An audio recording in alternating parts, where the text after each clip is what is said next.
What is the band Beemo? I would say it's like a patchwork quilt where you take a piece, I take a piece, we start sewing it together, and eventually you get this nice tapestry of, different influences. Beemo is a confluence of many different instruments and influences folk and rock and bluegrass and a little bit of punk, a little bit of rock and roll, all mixed together. There's no distinct genre that we were going for. It came out very organic. And then we had to start describing our music. So Americana seemed to be the best fit. We definitely have an Americana influence from just our instrumentation of itself, everything from acoustic guitars to the mandolin and dobro and all of that. It's, in essence, music evolved from storytelling. Music is a way to tell a story and to share history with people and to find common ground between individuals. And so in our work, storytelling is the most important part. The band itself started with Sean, Quinn, and myself. We got together, Sean and I, and we decided that this was not a good idea, that this was not going to work at all. So we decided to part ways, and then within a few weeks we just kind of realized, well, let's give this a second chance. So we did.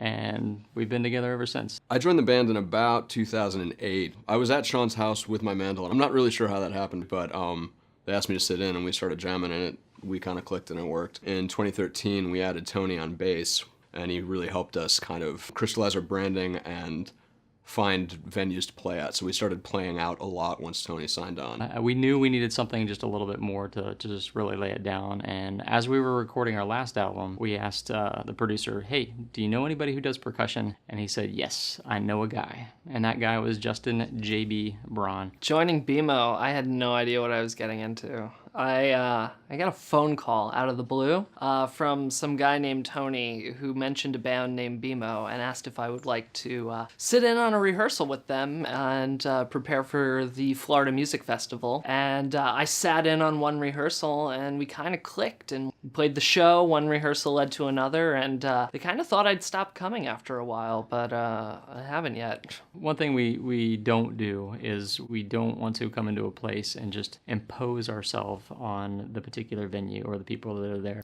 We play a lot of restaurant gigs. Depending on how we think the crowd may be, or if it's a place we've played before, if we know the crowd, we may put a little more mellower songs in there to not sort of detract from their dining experience. Or we may play more covers to get people's attention. It's a shorter set in a music venue if it's a designated show rather than background music. We're more likely to come out swinging and try to grab your attention. We just go to Matt. That's that is honestly the answer. Matt, fix it, and that way we can concentrate on other things. There's not another answer. Matt, make the set list. We're very excited about our upcoming album. This is going to be our first full-length album that we've recorded. In addition to that, it's going to be the first album that we've start to finish had our full lineup, have had all 5 of us on it. This is one where we've all have contributed to the songwriting and the arrangements. We have new songs that we've only played out in public twice that we're debuting on this album. We have songs that we've been playing together for years that we're debuting in the first recorded fashion. What would you say about recording in the studio? It's different, right? Yeah, it's always different. It's always a challenge trying to get that live sound. You're always trying to get that lightning in a bottle. As we've developed on our albums, we've gotten progressively from strictly guitar-based and not very much dynamics in our vocals to just adding layers of texture to our songs. With this new album, I think we're all super stoked to just hear everybody clicking on all 5 cylinders. Okay, so we're pretty much a sucker for a good cause. We just believe that giving back to the community is one of the best things that someone can do, and that means not just saying you're going to do something, but show up, help, and pretty much help promote when it comes to things like that. We've been lucky enough to help a few charities around town. That's just something that I think that feeds our soul. Charity work is something that makes us tick.